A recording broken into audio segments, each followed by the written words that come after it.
There is a moment they never prepared for. Not when you cried, not when you begged, not when you asked them to explain why they kept pulling away. The moment that changes everything is when they realize you're no longer waiting for them to become the person you needed. You stopped checking your phone. You stopped rehearsing conversations in your head. You stopped wondering what you did wrong. And somehow, the person they thought would always be emotionally available found peace without them. That is when silence starts sounding different. Maybe nobody knows how exhausting it was to love someone who kept making you question your place in their life. You weren't asking for perfection. You wanted consistency. You wanted to feel chosen without having to earn it every day. You wanted a relationship where closeness didn't suddenly become a threat, where vulnerability wasn't followed by distance, and where your love wasn't treated like something they could pick up whenever they felt lonely and put down, whenever intimacy became uncomfortable. And for a while, you probably blamed yourself. You thought maybe you were too emotional, too available, too invested, too demanding. But here's the hidden truth. Sometimes your exhaustion wasn't proof that you loved too much. It was evidence that you were carrying the emotional weight of two people. Then something inside you changed. You didn't become cold. You became clear. You stopped chasing explanations and started listening to what their behavior had been saying all along. And that is where your power returns, because peace isn't the moment they come back. Peace is the moment their absence stops controlling your nervous system, your confidence, and your sense of worth. And when an avoidant finally realizes you've reached that place, something unexpected can happen. They may begin confronting the emotional reality they were able to avoid while you were still reaching for them. Not because you manipulated them, not because you played a game, but because your constant emotional availability is gone. The mirror has changed, and now they have to face themselves. There is a kind of silence that comes from heartbreak, and there is another kind of silence that comes from healing. They may look identical from the outside. No messages, no calls, no explanations, no attempt to reopen the conversation. But emotionally, they are worlds apart. The first silence says, please notice that I'm hurting. The second says, I finally noticed that I was hurting myself by staying in this cycle. And that difference changes everything. For a long time, your silence may not have been silence at all. It may have been a desperate form of communication. You stopped texting because you wanted them to wonder where you were. You pulled back because you hoped they would finally recognize what they were losing. You waited because part of you believed that if you gave them enough space, they would eventually come closer. You told yourself you were being patient. But underneath that patience was exhaustion. You were still emotionally standing at the same door, still waiting for it to open, still hoping that the person on the other side would suddenly understand what you had been trying to explain for months. And maybe the hardest part was that you weren't asking for something extraordinary. You weren't demanding perfection. You weren't asking them to become someone completely different. You wanted basic emotional security. You wanted communication. You wanted to know where you stood. You wanted affection without having to wonder whether affection would suddenly make them disappear.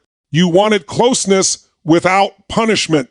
You wanted to be able to express your feelings without feeling like your emotions were an inconvenience. But when someone repeatedly creates distance, your mind begins searching for an explanation. You start examining yourself. Was I too available? Did I move too quickly? Did I say too much? Did I expect too much? Should I have given them more space? Should I have been less emotional?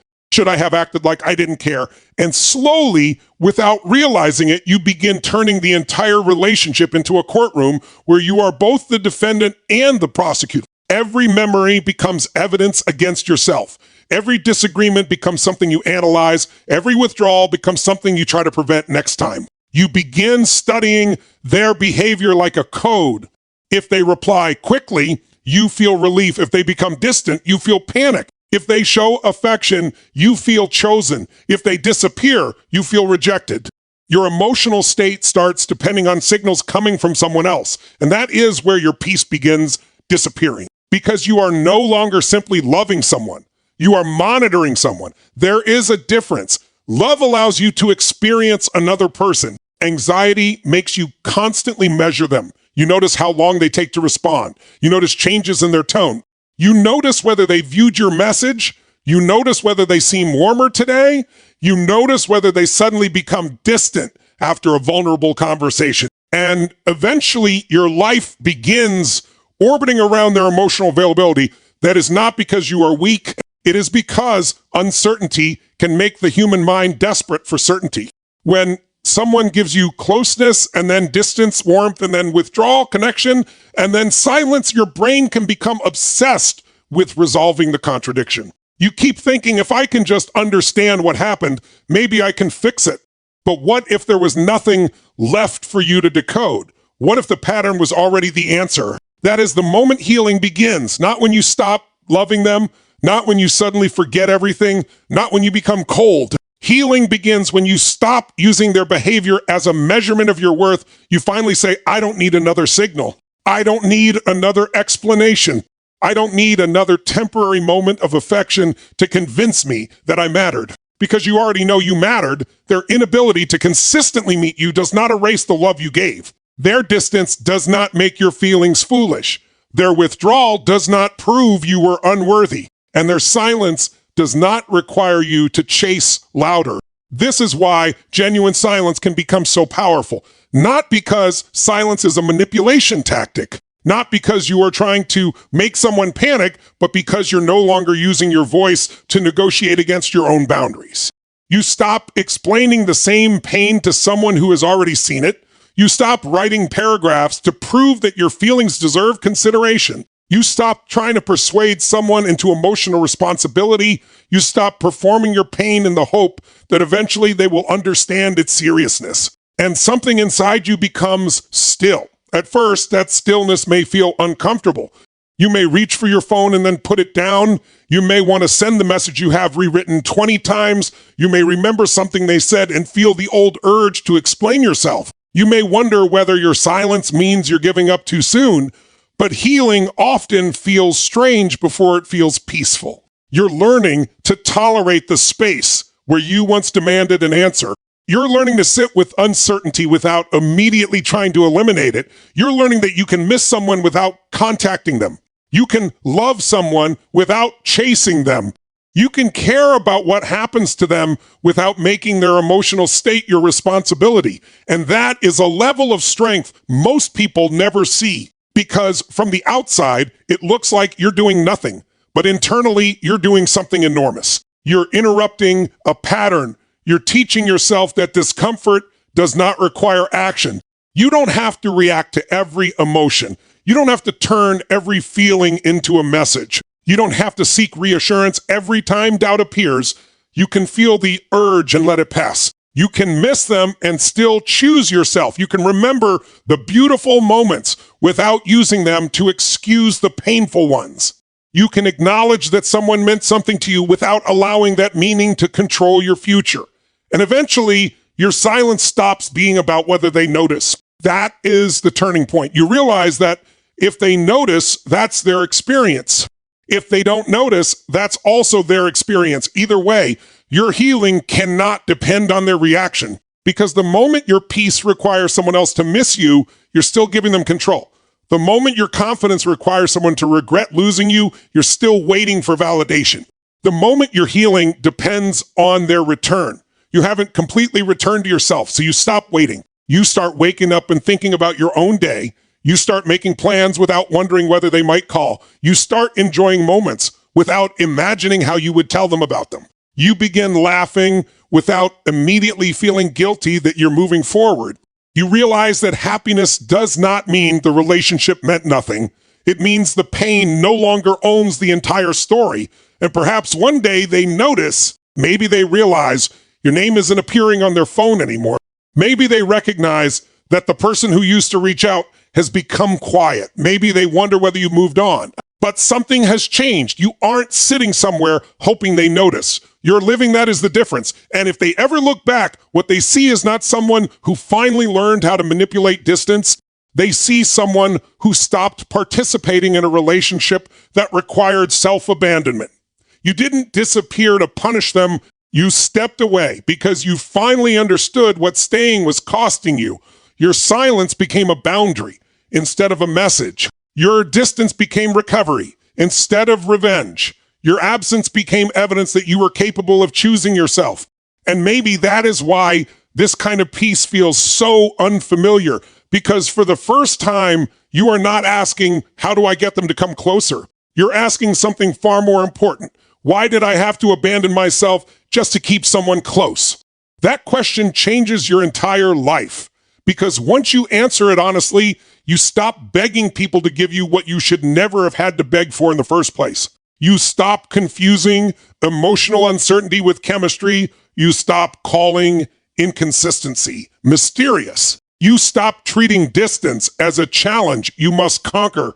And you stop believing that the right amount of patience can turn someone else's unwillingness into readiness. You begin understanding that peace is not the reward you receive after they finally choose you.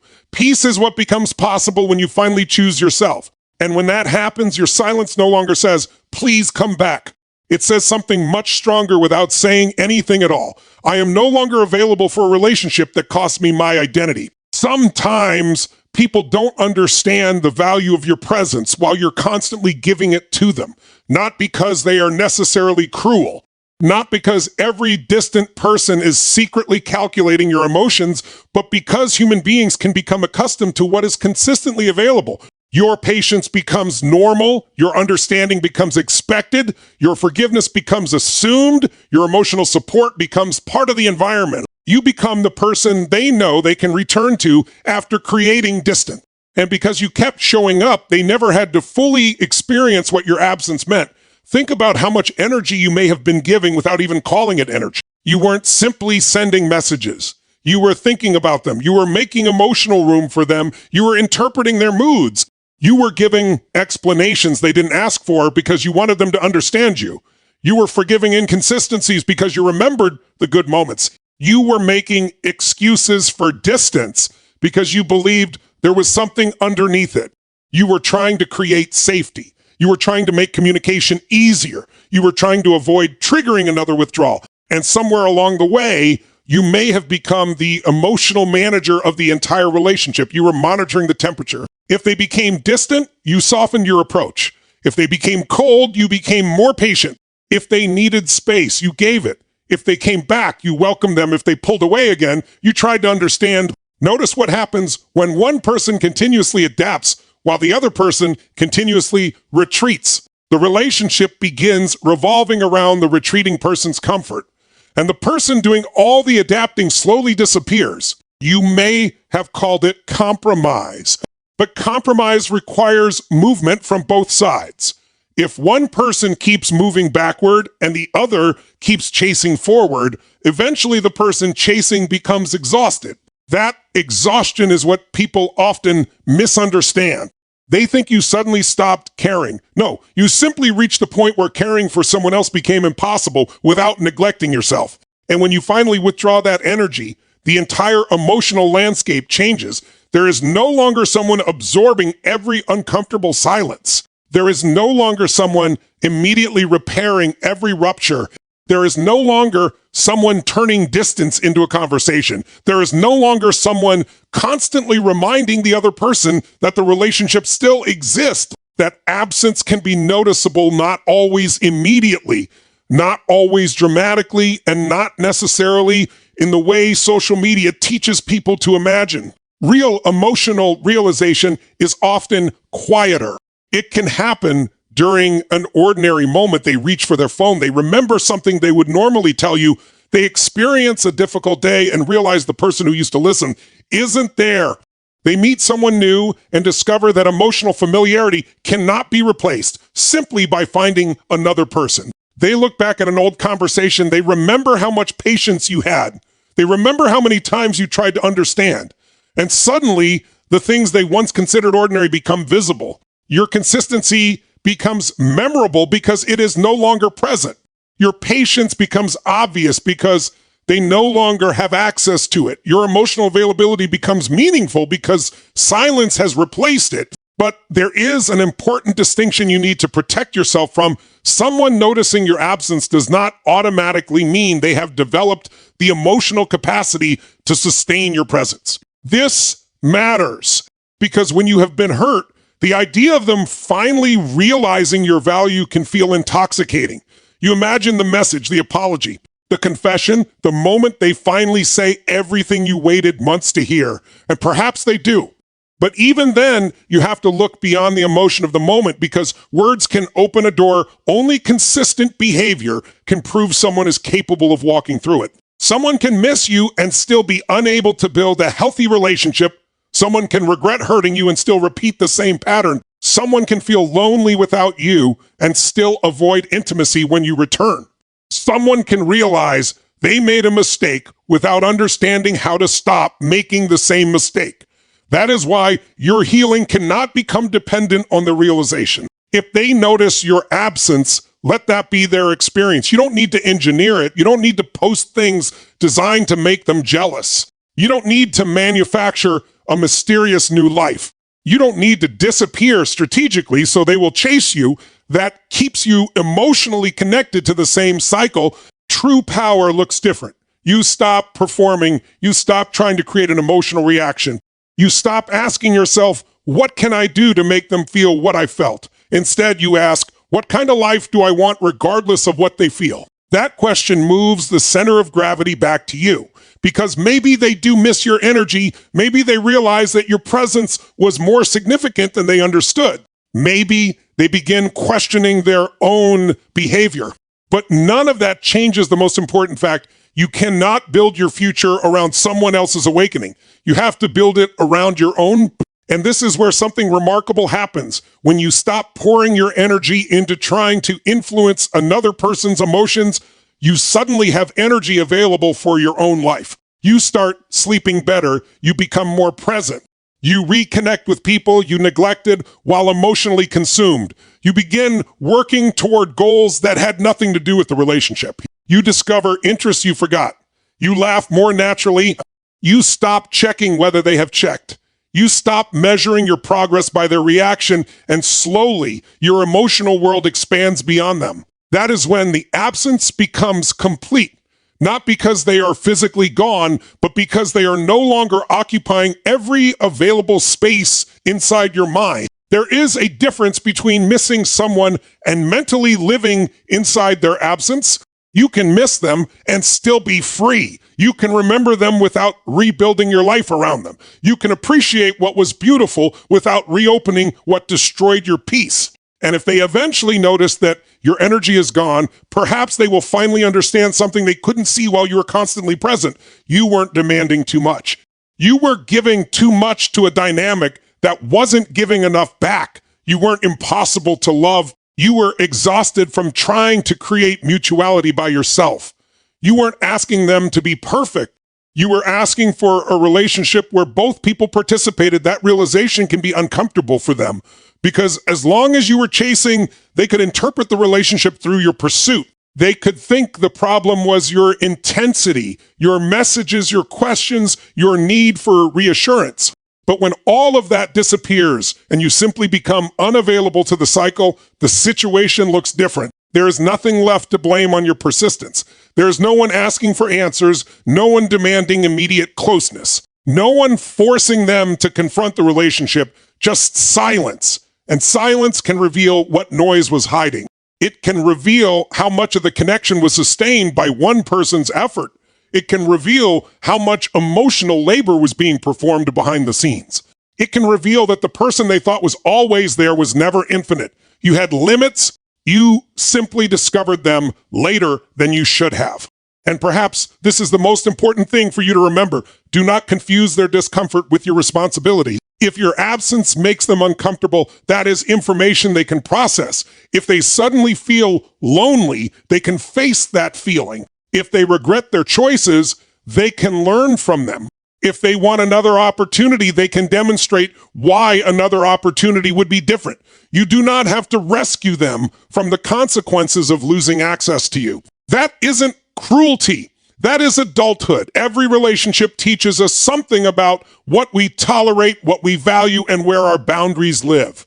Sometimes the most profound lesson is learned after the relationship ends. You discover that you were giving someone access to a version of you that was endlessly patient, endlessly understanding, endlessly forgiving, but you don't owe anyone endless access. Access to your heart is not a lifetime membership. It is sustained through trust, respect, consistency, and mutual effort. And once you understand that, you stop fearing your absence. You stop wondering whether leaving space means you're losing them. You realize that if someone's connection to you depends entirely on your constant pursuit, then what you were protecting may have already been fragile. You don't need to make yourself unforgettable. Live honestly enough that you become unforgettable to yourself. That is the deeper victory. Because one day, when you look back, the question won't be whether they noticed your absence. It will be whether you noticed your own. Did you notice how much of yourself disappeared while you were trying to keep them close? Did you notice how often you silenced your needs? How many times you accepted uncertainty because you feared losing the person? How often you made their comfort more important than your peace? And when you finally notice that everything changes, you stop asking them to recognize your energy. You recognize it yourself. You stop needing them to understand what they lost. You understand what you almost lost. And once you understand that, you no longer need to be chased, missed, regretted, or remembered to know that your presence had value. And that knowledge is enough to change the way you love from this point forward. When you're deeply attached to someone, you don't always experience the relationship as one complete story. You experience it in fragments. One beautiful memory can make you question months of pain. One affectionate message can make you forget weeks of confusion. One vulnerable conversation can make you believe everything is finally changing. And one painful withdrawal can make you wonder whether the entire relationship was a mistake. That's what emotional attachment can do. It can zoom your attention so tightly onto individual moments that you lose sight of the pattern. You remember the night they opened up, the look in their eyes, the conversation that felt different, the promise they made, the moment they finally became vulnerable. And because those moments were real, you don't want to dismiss them. You tell yourself there must be something meaningful underneath the distance. Maybe they're afraid, maybe they were hurt before, maybe intimacy overwhelms them. Maybe they don't know how to communicate, maybe they need more time. And perhaps some of those explanations are true. But there is a dangerous line between understanding someone's wounds and using those wounds to explain away the wounds they are causing you. That line becomes clearer when you finally find peace, because peace gives you distance from the emotional storm. And distance gives you perspective. You begin seeing what you couldn't see while you were trying desperately to make the relationship work. You see the beginning, you see the middle, you see the repeated cycle.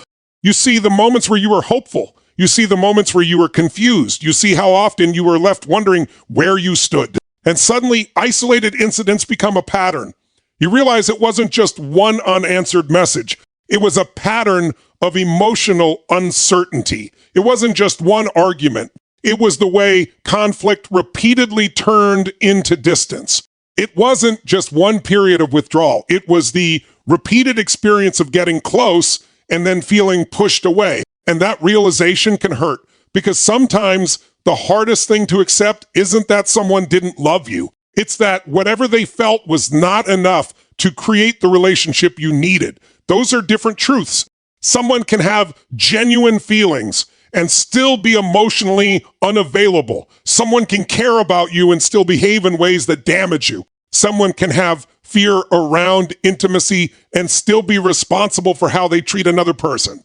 Someone's pain can explain their behavior without excusing it. That distinction is crucial, because you may have spent months trying to become the perfect environment for someone else's healing. You tried being more patient, then more understanding, then less demanding, then more independent, then more affectionate, then more distant. You changed your communication style.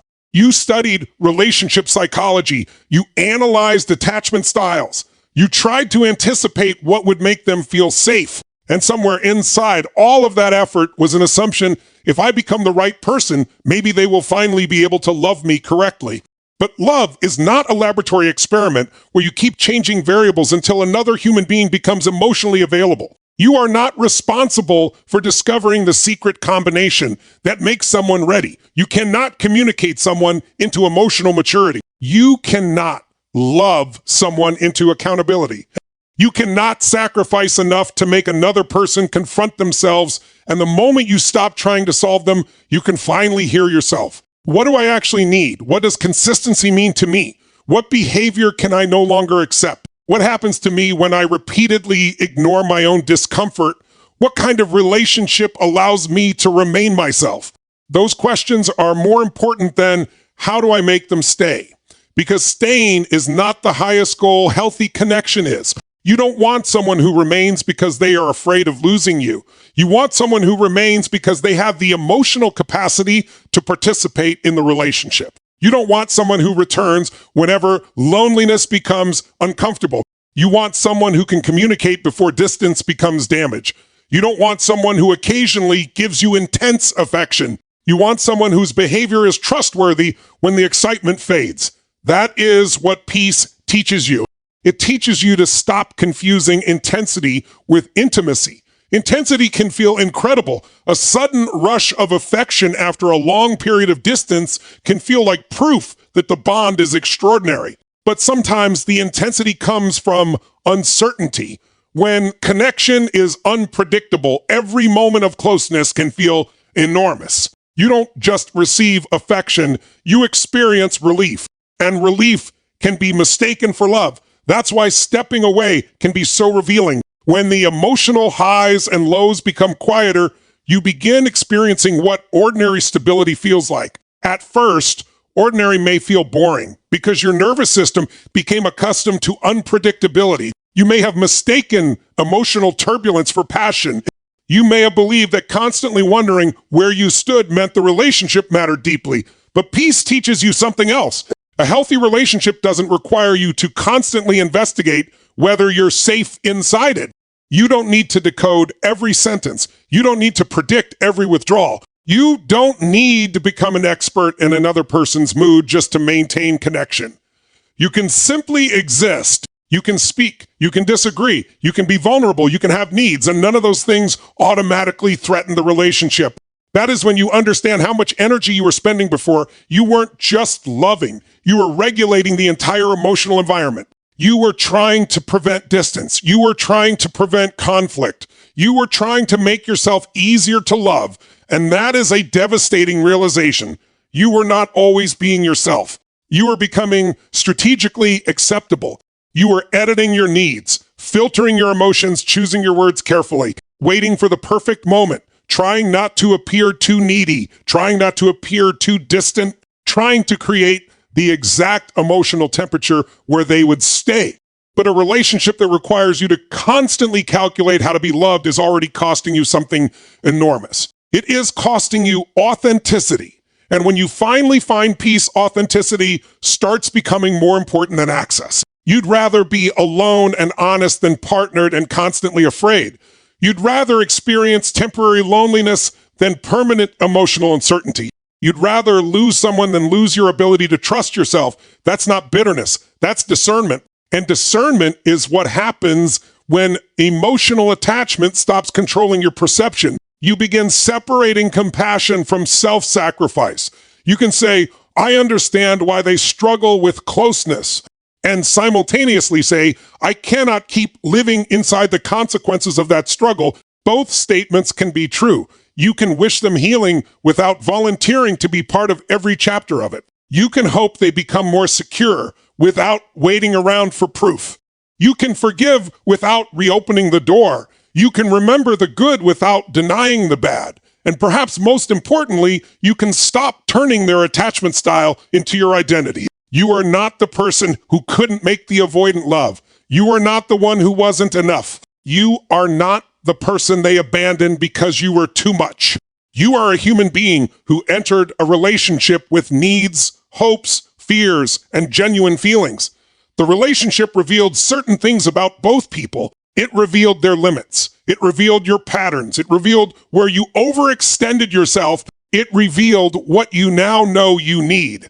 That is valuable information, painful information, perhaps, but valuable because the next version of you doesn't need to repeat the same experiment. You now know what inconsistency does to you. You know what prolonged uncertainty feels like. You know how quickly you can start abandoning your own needs when you're afraid of losing someone.